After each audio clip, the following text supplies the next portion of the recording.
Bonsoir tout le monde et encore bienvenue dans la maison de Dieu ce soir. C'est toujours un plaisir, c'est toujours une joie d'être dans la maison de Dieu. Même lorsque vous êtes fatigué, lorsque vous êtes chargé, venez toujours dans la maison de Dieu parce que c'est là où le Seigneur nous fait du bien. Amen. Seigneur, je te loue, Seigneur, je te bénis parce que tu es là. Tu honores ces moments de ta présence. Tu as dit toutes les fois que ton peuple, 2 ou 3 sont assemblés en ton nom, tu te tiens au milieu d'eux.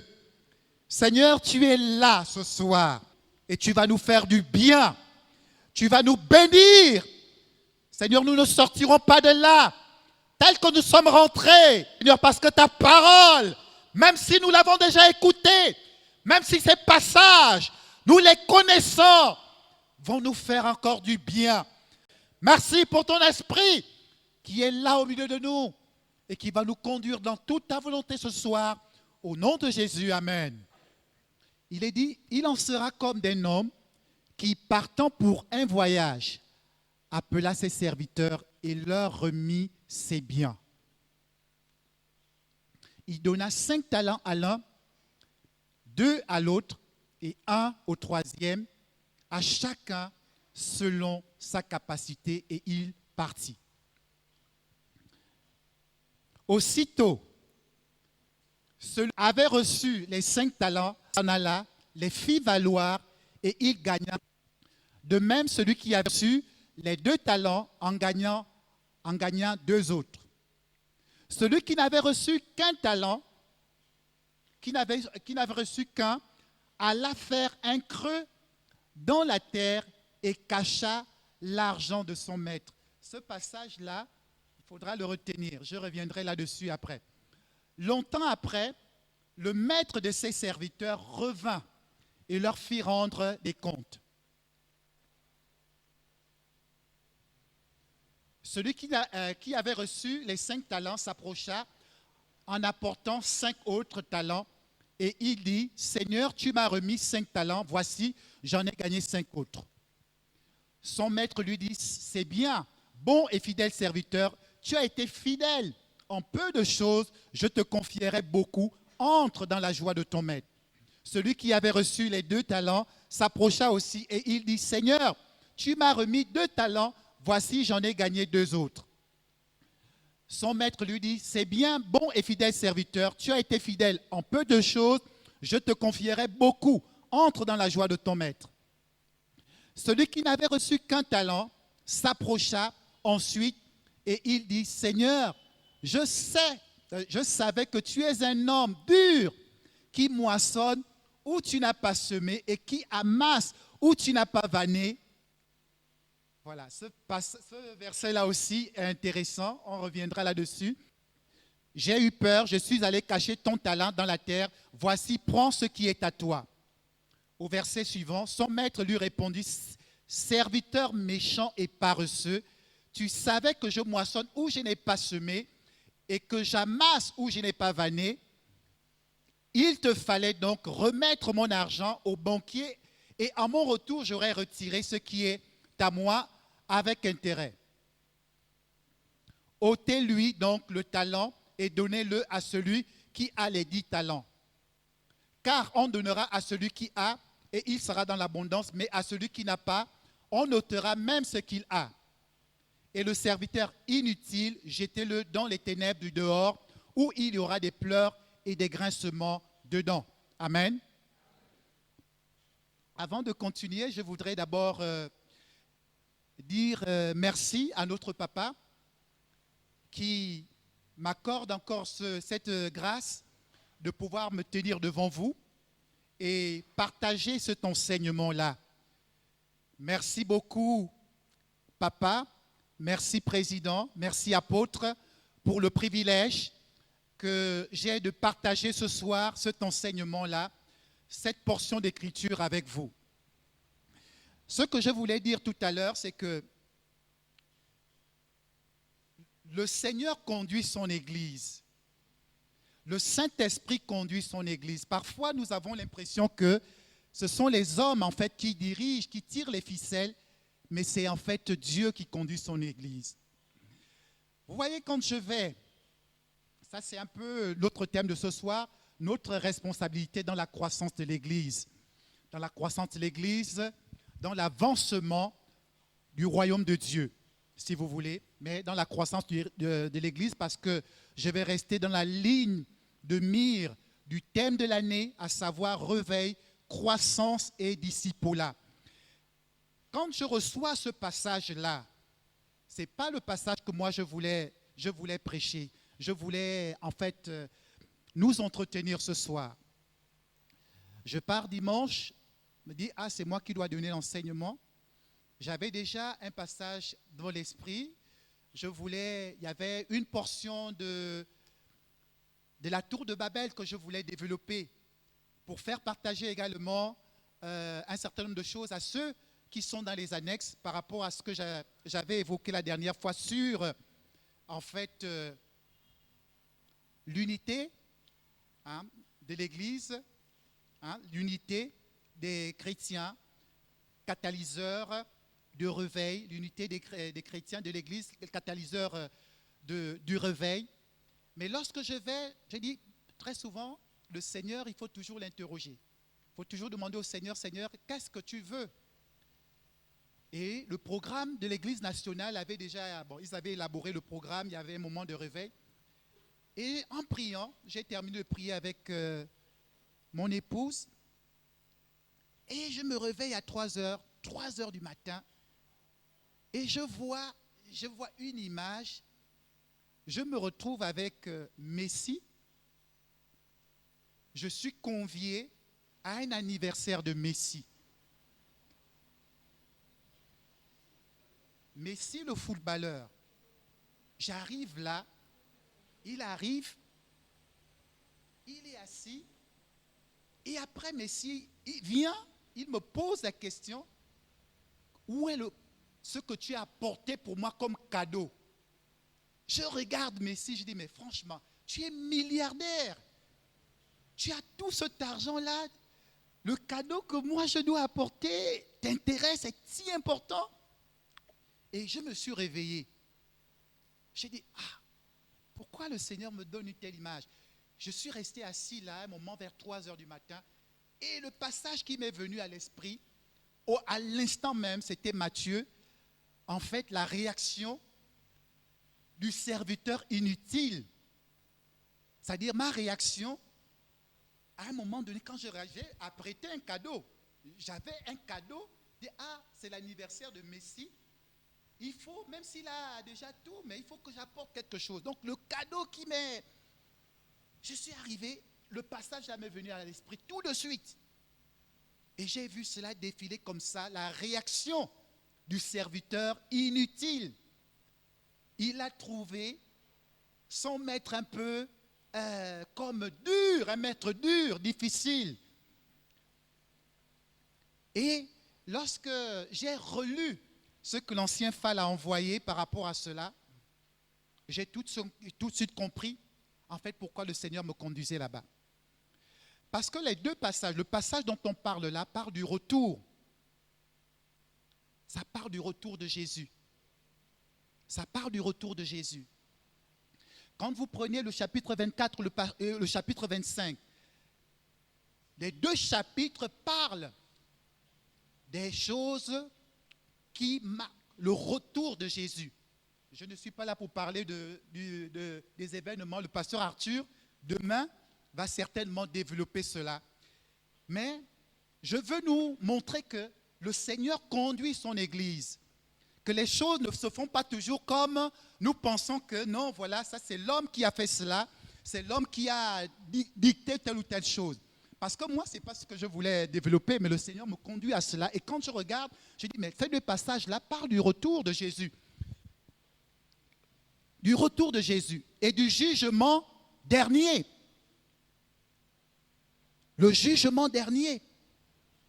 Quand je regarde ce passage-là, et lorsque vous regardez dans l'évangile de Matthieu, Jésus lui-même va faire référence, il va parler de certaines paraboles. il va parler de la parabole du semeur.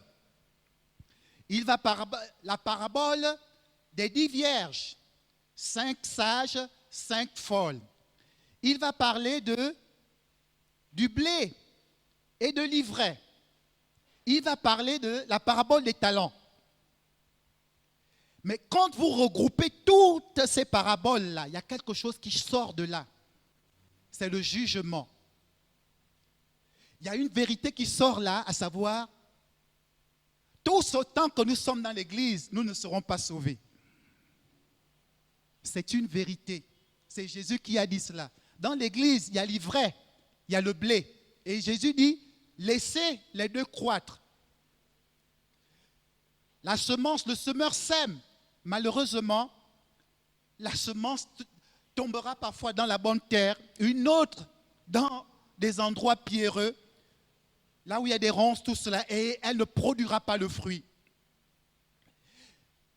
La parabole des 10 vierges, il y a 5 qui sont sages, mais d'autres qui manquent de sagesse. Les 5 partiront, seront enlevées, seront prises, mais les 5 autres resteront. Vous regardez, voilà 3 serviteurs, ce sont des serviteurs de leur maître. Ils servent tous un même maître, mais voilà 2 qui vont entrer dans la joie de leur maître et un qui va être jeté dehors. Et ça revient à ce que Matthieu va dire dans le chapitre 7, verset 21. Ce n'est pas tous ceux qui me disent Seigneur, Seigneur, qui entreront dans le royaume des cieux. Donc, ce passage-là, quand je le lis, tout de suite, ça transparaît. C'est Jésus qui a donné des paraboles là-bas pour mettre en exergue le fait que c'est une réalité. Tous, nous venons dans la maison de Dieu, malheureusement, pas que Dieu ne veut pas que tout le monde soit sauvé. La volonté de Dieu, c'est que tous, autant que nous sommes là, nous soyons sauvés. Mais la réalité, la vérité, c'est que tous, malheureusement, nous ne serons pas sauvés. Mais pourquoi?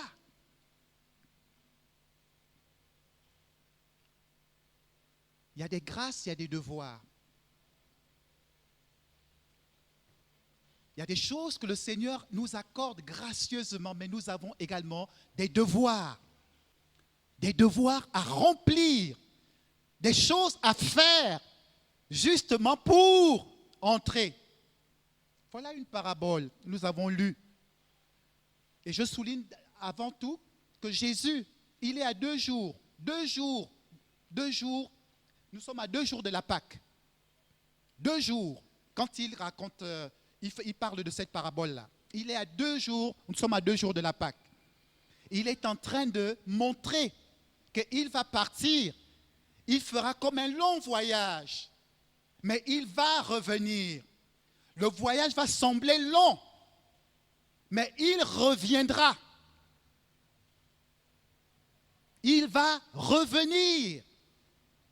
Il prend le soin de leur faire parler comme ça en parabole. La parabole, c'est une figure de style qui met en exergue, en fait, une vérité. C'est en fait, une histoire dans laquelle on voudrait faire ressortir une vérité, un enseignement important pour nous, pour vous et moi.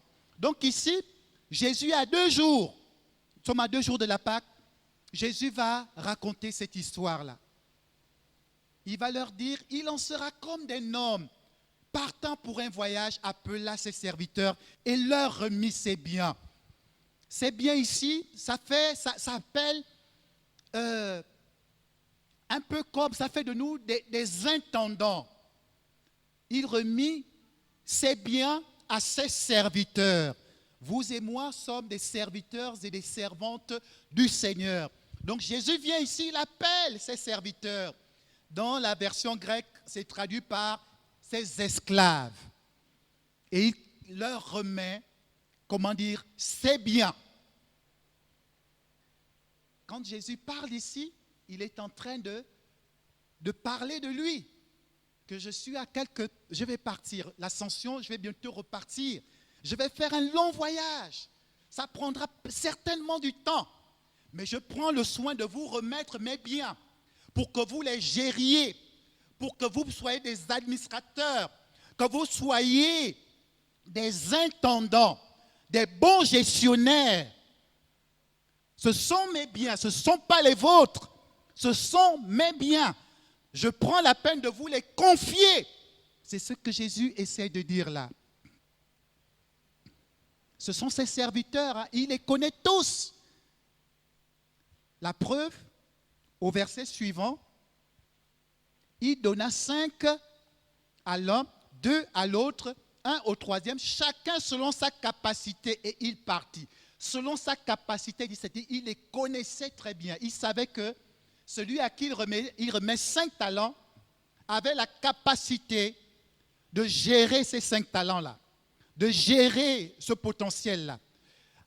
À celui qui l'a remis 2, il savait que c'était proportionnel à sa capacité. Et à l'autre, il savait que si on lui remettait 2, il ne serait pas capable de gérer autant. Donc, il prend le soin de remettre ses biens selon la capacité de chacun. Et il s'en va. Et c'est ce que le Seigneur a fait pour chacun de nous aussi, autant que nous sommes là. Le Seigneur a donné à chacun de nous quelque chose. Nous avons ce qu'on appelle des capacités naturelles. Nous sommes nés avec. C'est naturel. Parfois, c'est inné. Je comprends, on appelle Messi, c'est un génie.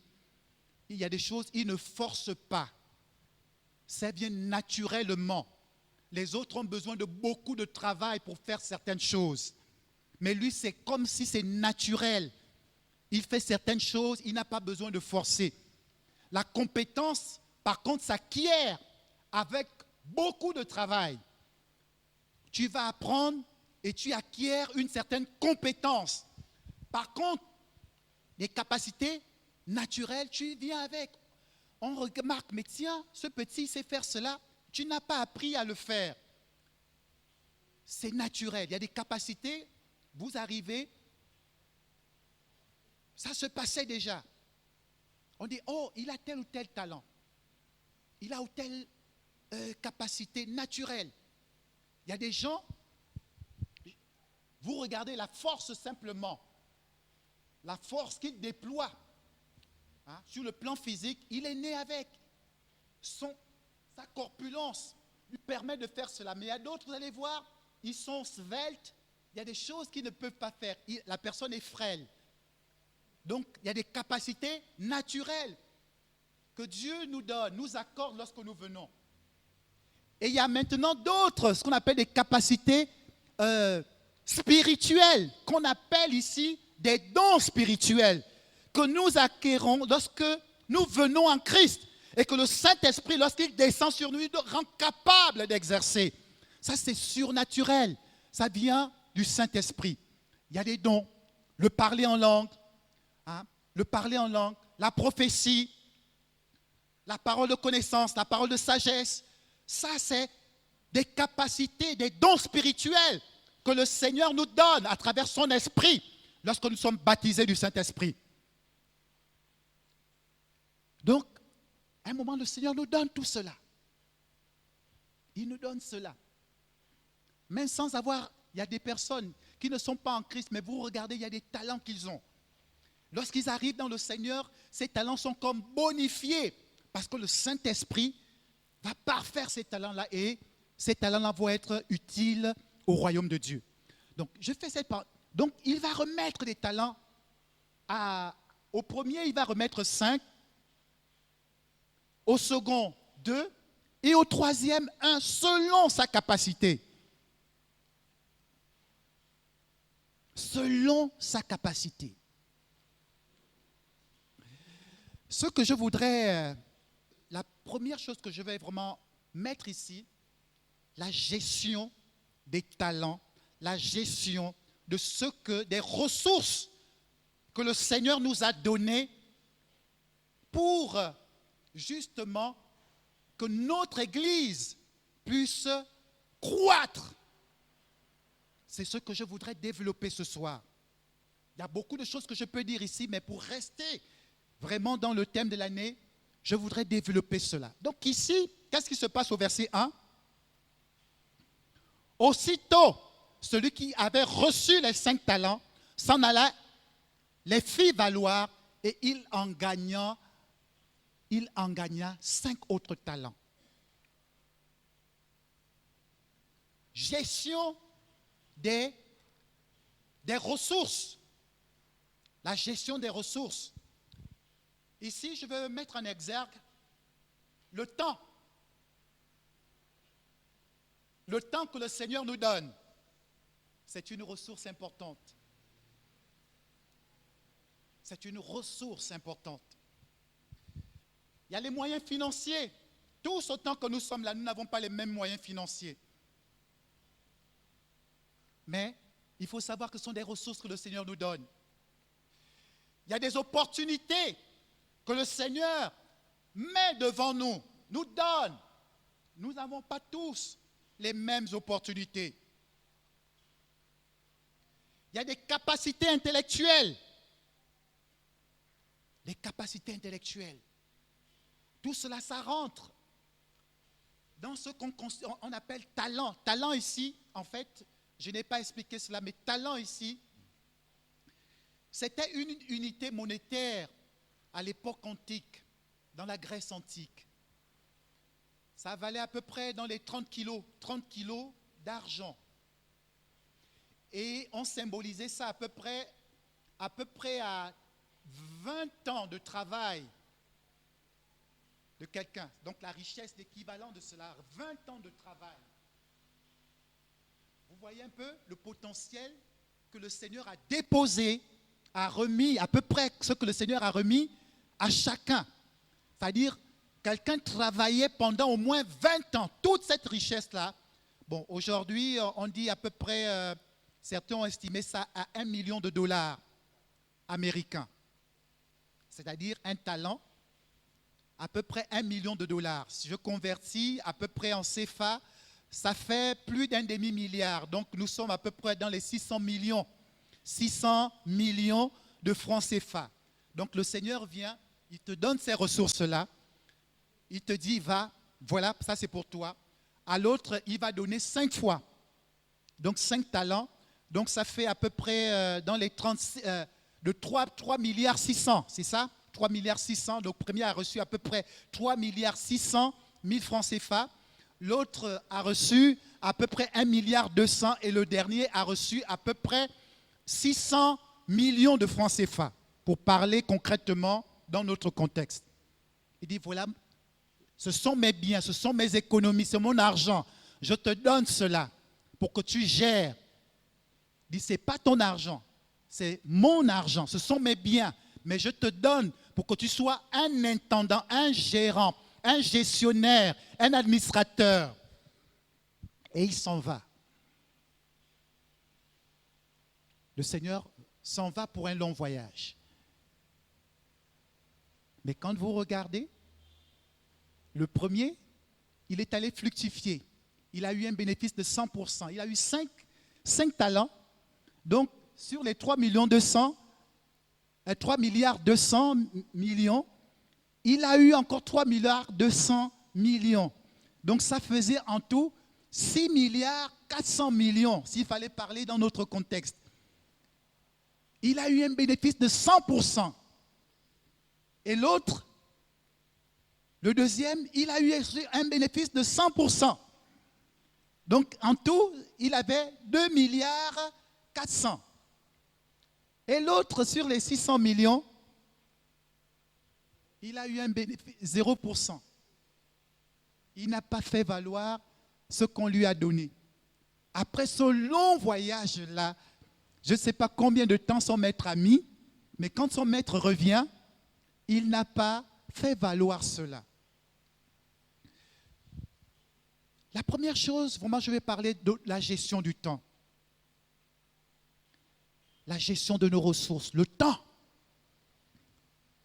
Quand je regarde ici ce soir, il y a des personnes qui ont un certain âge. On parle du 3e âge. qui sont ici, je vois nos mamans qui sont là, certains de nos papas qui sont du 3e âge. Il y a des jeunes qui sont là. Il y a des tantines, des cousins, des tontons qui sont là, des frères et sœurs. Par rapport au temps, il ne nous reste plus assez de temps pour certains pour servir le Seigneur. Je voulais faire cet exercice-là, mais je ne voulais pas nous faire peur. Pour dire combien de temps, par exemple, ceux qui ont près de 70 ans, combien de temps il reste à ces personnes-là? Même pas 2 ans. Même pas 2 ans pour servir le Seigneur. Parce que lorsque vous prenez à peu près un jour à 24 heures, vous avez en moyenne 8 heures de temps de sommeil en moyenne. Certains qui travaillent prennent à peu près 8 heures. Il reste à peu près combien? On a 24 heures par jour. Il reste à peu près 8 heures. Il y a ceux qui ont des loisirs. Ils vont peut-être prendre à peu près 2 ou 3 heures par jour pour certains loisirs. Regarder la télé, aller se divertir, tout cela vous enlevez. Très peu de personnes consacrent à Dieu au moins 2 heures, 2 heures de temps, ou bien 3 heures par jour. Si je demande à tous, autant que nous sommes, qui fait au moins 3 heures par jour, ils consacrent ce temps-là à Dieu. Très peu de personnes vont lever leur doigt que non, je fais au moins 3 heures, je consacre ça chaque jour. Si vous multipliez ça par le nombre d'années, vous remarquerez, pour certains, en fonction de leur âge, il ne leur reste même pas 2 ans. 2 ans d'existence pour servir Dieu. Il ne me trompe pas 2 ans. Il ne leur reste qu'un peu de temps. Ils feront même pas, d'autres ne feront même pas 1 an. Si on met tout cela ensemble, ils n'ont même pas une année pleine de service qui leur reste. Ils peuvent avoir par exemple 5 ans d'existence, mais dans les 5 ans, ils ne pourront pas servir le Seigneur pendant une année pleine. Il y a d'autres qui ont la cinquantaine, ils ne pourront pas servir le Seigneur ils ne pourront pas mettre 10 ans à servir le Seigneur. C'est pour nous dire que le temps est un facteur important, quelque chose qu'il faut bien gérer. Le Seigneur nous donne le temps. Le temps, il faut bien gérer cette ressource-là. Parce qu'à tout moment, même au moment où nous ne nous attendons pas, le Seigneur peut reprendre cela. Mais combien nous gaspillons le temps que le Seigneur nous donne à faire autre chose, à regarder des choses qui ne sont pas utiles, à passer du temps à raconter, à discuter des choses qui n'édifient pas, des heures et des heures. À tel point, voilà une ressource importante que nous gaspillons. Une ressource importante que nous gaspillons. Une ressource importante. Il y a d'autres qui ont de l'argent. Mais lorsque vous allez regarder cet argent-là, qu'est-ce qu'ils font avec cet argent? Est-ce que cet argent est bien investi pour la cause du maître? Parce que le Seigneur a dit, ce sont ses biens, c'est pour lui. Nous ne sommes que des intendants, des gestionnaires. Ce n'est pas notre argent, c'est Dieu qui nous le donne. Et cet argent doit servir les intérêts de Dieu, du royaume. Servir les intérêts du royaume pour faire avancer l'œuvre de Dieu. Mais parfois, nous dépensons cet argent-là pas comme le Seigneur le veut. Il y a des personnes qui sont intelligentes, douées, mais qui ne prennent pas ces capacités, qui ne les mettent pas au service du Seigneur pour faire avancer l'œuvre de Dieu. Oh, quand vous regardez dans la maison de Dieu, on a beaucoup de technocrates. des hommes instruits, des très bons communicateurs, des hommes qui savent rédiger, qui savent parler. Mais parfois, toutes ces ressources-là, nous ne les mettons pas. Nous ne les utilisons pas pour la cause du royaume, de l'Église. Or, le Seigneur nous les donne, justement pour faire avancer son œuvre.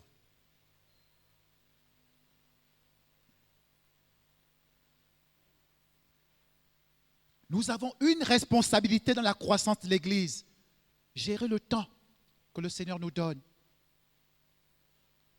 Vous voyez, je vais faire un peu cette illustration-là.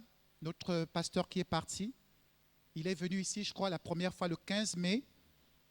Le pasteur Ilougou, il est arrivé ici le 15 mai quand il avait prêché sur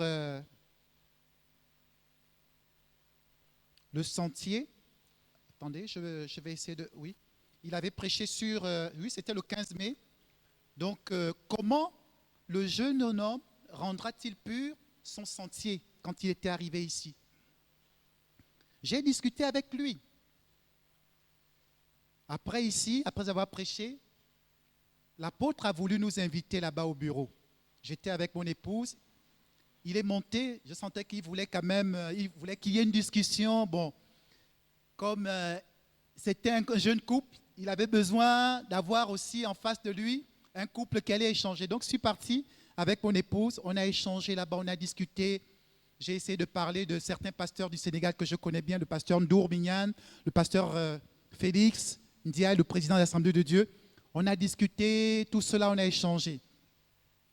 La deuxième fois, on s'est retrouvés à la conférence de SAPT. Et là-bas, on a vraiment discuté. Et ce jour-là, ils m'ont titillé. Il y avait le pasteur Erickson sur la table. Il y avait le pasteur Antonin. Il y avait le pasteur Antonin. Il y avait le pasteur Jacques Yanaga. Le pasteur Jacques Yanaga, je crois, le pasteur Lekossi aussi. Donc, on était autour de la table. J'étais le seul qui n'était pas encore pasteur. Je n'avais pas le titre de pasteur stagiaire. Alors, là, il a dit, quand il a répondu à l'appel de Dieu, c'était une urgence. Il fallait qu'il réponde rapidement à l'appel de Dieu. Il ne fallait pas tarder. Parce qu'il y avait l'urgence, il fallait le faire rapidement. Et quand il a parlé de l'urgence, aujourd'hui je comprends mieux. Il a commencé à servir à Dakar là-bas, servir le Seigneur. Il est venu ici. Il n'a même pas mis un an. Il est arrivé je crois au mois de mai, si je ne me trompe pas, ou bien au mois de mars. Non, au mois d'avril, il est venu. Mais quand je regarde, il n'a même pas mis un an au Gabon. Et quand je vois ça, je vois combien le temps que le Seigneur nous donne, lorsque le Seigneur nous donne le temps, faisons attention à la manière dont nous gérons ce temps-là. On a discuté là-bas, on s'est retrouvés encore dans l'atelier. Le pasteur Gary nous a mis dans un atelier pour gérer les bibliothèques. C'est une application qu'il fallait maîtriser. On s'est retrouvés là, le pasteur Sima, le pasteur Aleka, moi et puis certains éléments, certains frères et sœurs du Cameroun. On a discuté là-bas, on a échangé. Et là, il avait un besoin qu'il voulait que je confie à mon épouse, pour son épouse. C'était comme une urgence, comme quelque chose qu'il fallait faire rapidement. C'est maintenant avec le recul, quand je regarde tout cela, je dis, il y a des choses qu'il faut faire rapidement parce que nous n'avons pas toujours le temps. Nous n'avons pas toujours le temps. Il voulait que je fasse une rencontre entre mon épouse et son épouse pour qu'elle puisse faire quelque chose dans les ONG. Il est venu, il m'a dit, frère, ça avait l'air comme urgent. Mais quand je regarde, j'analyse tout ça, je vois combien le temps, nous n'avons pas conscience, mais le temps est important. Il y a des choses, nous voulons repousser, remettre à demain, mais nous n'avons pas toujours le temps. C'est pourquoi le Seigneur nous dit, ne remets pas à demain ce que tu peux faire aujourd'hui. Le temps ne t'appartient pas. C'est une ressource. C'est Dieu qui est maître du temps et des circonstances. Mais nous ne gérons pas le temps. C'est une ressource que le Seigneur nous accorde. Et nous devons faire attention à la manière dont nous gérons ce temps-là. Nous devons faire attention à la manière dont nous gérons les ressources, la force, les capacités que le Seigneur nous donne. Un passage qui me vient à l'esprit dans l'Ecclésiaste. Il y a un temps où tu ne peux plus faire certaines choses. Quand tu vieillis, tu tends vers la mort, tu perds tes forces. Il y a des choses que tu ne peux plus faire parce que tu es limité. Il y a des choses que tu peux faire à un certain moment. Quand tu as encore la force, tu as des ressources, des capacités, tu peux le faire. Et par rapport à notre thème, il y a un temps où tu peux travailler pour Dieu. Il y a un temps où tu peux travailler, il y a un moment où tu ne peux pas. C'est ce que Jésus dit. La nuit vient où personne ne peut travailler. On ne travaille pas à tout moment. Quand il fait nuit, dans le contexte, auparavant, on ne travaille pas. On travaille le jour. Et le jour ici, c'est l'image. L'image, lorsque on a la force, on dispose de temps, on a les moyens de faire certaines choses. Tout cela symbolise le jour où on peut faire certaines choses. Mais la nuit, c'est lorsqu'on est diminué, lorsqu'on est parti, lorsqu'on est vieux, lorsqu'on ne peut plus faire certaines choses, on manque de capacité. Gérons bien le temps, gérons bien les ressources du Seigneur. Notre responsabilité, c'est de gérer les ressources que le Seigneur nous donne. Gérer les ressources que le Seigneur nous donne, les capacités que le Seigneur nous donne, le temps que le Seigneur nous donne. C'est notre responsabilité, c'est notre devoir de gérer cela. Parce qu'un temps viendra où nous ne serons plus à même de faire ces choses-là. Autre chose que je voudrais souligner ici, le verset dont il est question ici, Dieu dit que tout ce que nous avons ici, le ciel, la terre, tout ce qu'il y a sur terre lui appartient. Amen. Les ressources, le ciel et la terre et tout ce qu'il y a appartiennent à Dieu. Ce sont les ressources qui appartiennent à notre Dieu. Il faut bien le comprendre. L'autre point que je voudrais en fait souligner ou développer ce soir, pour rester dans l'esprit du thème de ce soir, en dehors du fait que nous devons être des bons intendants, c'est le fait de travailler. Voilà. Prendre des initiatives, travailler durement.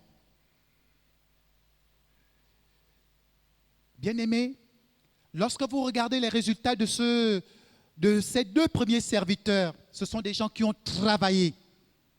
Ce sont des personnes qui ont travaillé. Les résultats ne sont pas venus comme ça du jour au lendemain. Ils ont travaillé.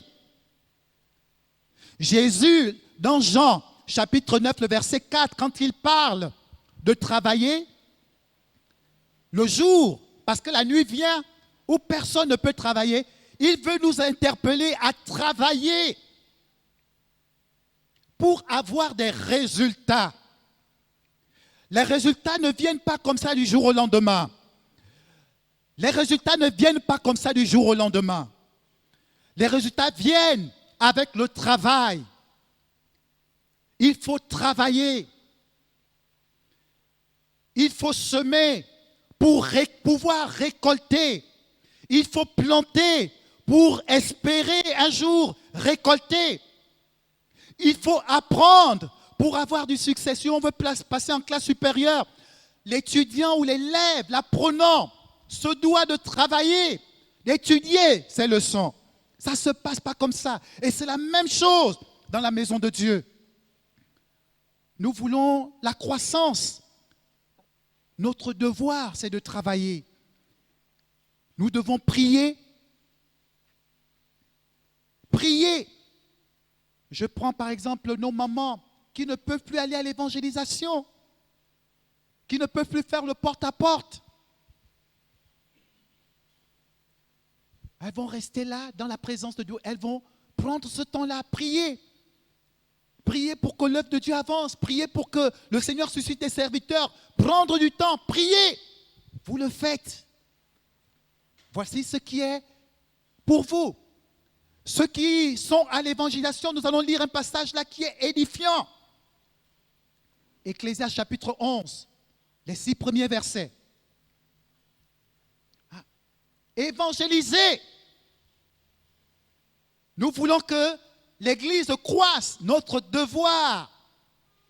Ecclésiaste chapitre 11, à partir du premier verset. Nous devons évangéliser pour avoir des résultats. Une Église ne peut pas augmenter en nombre si on n'évangélise pas. Ce n'est pas possible. Ou en qualité, si les personnes ne sont pas enseignées, ce n'est pas possible. Il faut travailler. Il faut le faire. Il faut s'appliquer à cela. Ecclésiaste nous dit ici, jette ton pain sur la face des eaux, car avec le temps, tu le retrouveras. Donne-en une part à 7 et même à 8, car tu ne sais pas quel malheur peut arriver sur la terre. Quand les nuages sont pleins de pluie, ils la répandent sur la terre. Et si un arbre tombe au midi ou au nord, il reste à la place où il est tombé. Celui qui observe le vent ne semera point, et celui qui regarde les nuages ne moissonnera point. Comme tu ne sais pas quel est le chemin du vent, ni comment se forment les eaux dans le ventre de la femme enceinte, tu ne connais pas non plus l'œuvre de Dieu qui fait tout. Dès le matin, sème ta semence, et le soir ne laisse pas reposer ta main, car tu ne sais point ce qui réussira, ceci ou cela, ou si l'un et l'autre sont également bons. Ce passage-là, quand on dit « jette ton pain », dans d'autres traductions, quand vous prenez, on parle de grain. C'est le grain. C'était en référence à l'ancienne Égypte, lorsque le Nil, le fleuve, le Nil, débordait, donc avait une crue. Alors l'eau était presque partout. Et les laboureurs, les fermiers, tout ça, à un moment ne pouvaient plus semer parce qu'il y avait l'eau partout. Alors d'autres prenaient le risque de semer quand même. Et après, lorsque les eaux reculaient, ceux qu'ils ont semés, il y avait des grains qui germaient, qui poussaient. Parfois, les conditions ne sont pas réunies pour évangéliser. Parfois, ce n'est pas favorable. C'est pourquoi l'apôtre Paul va dire à Timothée, prêche, fais l'œuvre d'un évangéliste, insiste. Parce que parfois, les conditions ne sont pas réunies. Mais parfois, lorsque les conditions ne sont pas réunies, nous hésitons. Nous disons non, là, ce n'est pas bon. Là, c'est difficile, je ne peux pas faire ceci, je suis limité. Mais il faut faire, justement, il faut prêcher. Parler à nos parents, même lorsqu'ils ne veulent pas. Il faut avertir les frères qui vivent dans le désordre. Il faut enseigner. Il faut enseigner ces frères-là. Il faut leur donner l'enseignement. Parce que, même si ce n'est pas favorable aujourd'hui, demain, on ne sait pas ce que ça portera comme fruit. Les conditions ne sont pas toujours favorables. Donc nous devons travailler. Travailler dans des conditions difficiles ou dans des conditions favorables. Vous regardez par exemple, il y a un témoignage qui est venu, on donnait un sujet de prière. Près de, je crois, 200 églises qui devaient être brûlées, détruites dans un pays, dans un de mes groupes. On a envoyé le sujet de prière pour prier pour cela. Il y a des gens qui travaillent là-bas, en pays islamique. Et on vient, on brûle. Mais les frères et sœurs qui sont là-bas, les conditions ne sont pas favorables. Ce n'est pas pour autant que ces frères et sœurs n'évangélisent pas, ne prient pas. Ils prient, ils jeûnent. Et Dieu fait croître. Les églises poussent. Les gens sont gagnés à Christ. C'est ainsi que nous aurons une croissance numérique. Vous voyez un frère qui vit dans le désordre, qui est là, qui ne fait pas. Parlez toujours, exhortez le frère, soyez patient. Demain, le frère que vous négligez, qui est chancelant en ce moment, demain, ce frère pourra être un instrument entre les mains du Seigneur. Donc ne nous lassons pas de faire le bien, ne nous lassons pas de travailler, ne nous lassons pas de prier. Priez pour notre pays. Priez pour notre pays.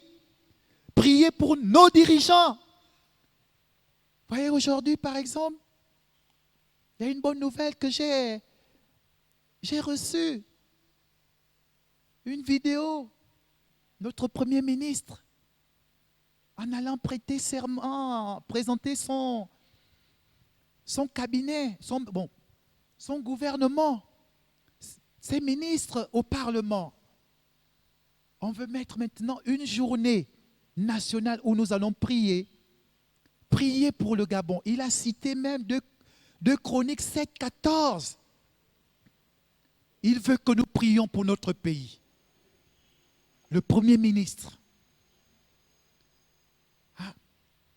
Ce n'est pas parce que les choses sont difficiles. De dire, ah non, c'est difficile. Dieu agit. Le Seigneur travaille. Le Seigneur travaille. Donc si nous voulons voir l'Église s'agrandir, imitons ces deux-là, ces deux serviteurs qui ont travaillé. Ils ont eu des résultats parce qu'ils ont travaillé. Ils ont pris des risques, des initiatives. Ils ont saisi des opportunités. Et c'est pourquoi il y a eu ces résultats. Les résultats ne tombent pas du ciel. Dieu est juste. Si tu travailles, Dieu envoie des résultats, que tu sois chrétien ou pas. Dieu envoie des résultats. C'est un principe, ce sont des lois. Tu travailles, tu récoltes ce que tu travailles, ce que tu as semé. Le fruit de ton travail, tu le reçois. Tu ne travailles pas, tu n'auras rien. Donc si nous voulons voir l'Église prospérer, croître, se développer, nous sommes là autour de 300. Si nous voulons doubler le nombre, évangélisons. Comme l'ancien, le DP, je l'appelais ancien quand il était ancien, il est passé DP, Tosso, qui est parti. Faisons le porte-à-porte. Le porte-à-porte. Prêchons la parole. C'est ainsi que nous allons doubler l'effectif qui est là. Si nous le faisons d'ici la fin de l'année, nous sommes autour de 300. Je vous assure que nous serons plus de 60. Si chacun travaille, tous nous n'avons pas la même capacité, mais je sais qu'il y a des gens qui pourront gagner 10, il y a d'autres qui pourront gagner 20 d'ici la fin de l'année, il y a d'autres, en fonction de leur capacité, pourront gagner une personne ou deux. Et je suis sûr que la fin de l'année, Hébron, le temple Hébron, sera à plus de 600 personnes. Je suis convaincu de cela. Si nous nous mettons au travail, si nous prions, si nous gérons bien notre temps, nous mettons nos ressources à contribution, le Seigneur va le faire. Amen. Donc c'est un peu ce que je voulais faire ressortir. Il y a beaucoup de choses que je peux parler sur ce passage-là, mais si vous voulez retenir quelque chose dans ce que j'ai développé, retenez que ce passage-là nous parle du retour de Jésus. Il est question de Jésus. C'est Jésus-là, à 2 jours de la Pâque, qui est en train de parler. Il donne cette parabole-là. Un maître qui s'en va pour un long voyage. Mais il va revenir. Jésus revient bientôt. Il vient. Est-ce que nous sommes prêts à rendre compte de comment nous avons géré tout ce qu'il a mis à notre disposition? Est-ce que nous sommes prêts? Mais parfois, il y a d'autres qui ne pourront pas venir comme ça, qui seront déjà partis. Peut-être que dans un an, dans quelques mois, il y a certains peut-être qui vont nous quitter. Dieu seul sait. Donc, profitons du temps présent pour mettre à profit, pour travailler pour le royaume, pour travailler pour l'Église, pour prier. Si tu peux prier, tu pries pour que les choses avancent. Si tu peux évangéliser, évangélise. Si tu peux soutenir l'œuvre, donne tes moyens pour soutenir l'œuvre, pour soutenir l'évangélisation. Et le Seigneur sera content de cela. Parce que le troisième là-bas, c'est parce qu'il n'a pas eu des résultats, c'est pourquoi il a été mis dehors. Il n'est pas rentré dans la joie de son maître. Il n'est pas rentré dans la présence de Dieu parce qu'il n'y a pas eu de résultats. Il n'y a pas eu de fruit. Dieu est glorifié lorsque nous portons du fruit. Il n'y a pas eu de fruit. On lui a donné un talent, il n'a rien rapporté, aucun bénéfice, 0% de pourcentage. L'autre a eu 100%, l'autre aussi, le deuxième 100%. Donc si nous voulons que notre Église croisse, prions. Ceux qui doivent prier, les mamans, vous n'avez plus de force, mais vous pouvez parler, vous pouvez prier. Priez pour l'avancement de l'œuvre, priez pour le réveil, priez pour les serviteurs de Dieu, priez pour l'apôtre, soutenez les serviteurs de Dieu, soutenez l'Église dans les prières. Faites cela, vous recevrez la récompense, parce que c'est notre devoir. Si vous voulez avoir des résultats, prêchons la parole de Dieu, prêchons, enseignons. Nos DP, nos anciens, nos diacres, nos responsables d'annexe, faisons ce travail-là. Parce que c'est ce travail-là qui produira des résultats, qui fera que, à la fin de l'année, lorsqu'on va faire le bilan ici, le bilan là sera proportionnel au travail, à tout ce que nous aurons fait depuis le mois de janvier. Amen. Je vais m'arrêter là, je vais prier. Seigneur, Père éternel, oh Dieu, nous ne voulons pas ressembler à ce serviteur inutile, méchant, paresseux. Nous ne voulons pas ressembler. Seigneur, il n'a pas fructifié, il n'a pas développé, Seigneur, oh Dieu, le talent que tu lui as confié. Seigneur, il n'a pas fait valoir le potentiel que tu lui as donné, accordé, comme les deux premiers. Fais de nous des hommes et des femmes qui travaillent, des bons gestionnaires de ce que tu nous accordes, le temps que tu nous donnes. Seigneur, nous ne vivrons pas tous 80 ans. Tu as dit, oh, les plus forts iront jusqu'à 80 ans. Mais tu as mis une moyenne 70 ans. Et les plus forts 80 ans comme moyenne d'âge. Mais tous, nous n'atteindrons pas 80 ans ni 70 ans. Pendant que nous avons le temps, la force, nous voulons travailler. Nous voulons faire ta volonté, Seigneur. Nous voulons mettre à profit le temps que tu nous donnes.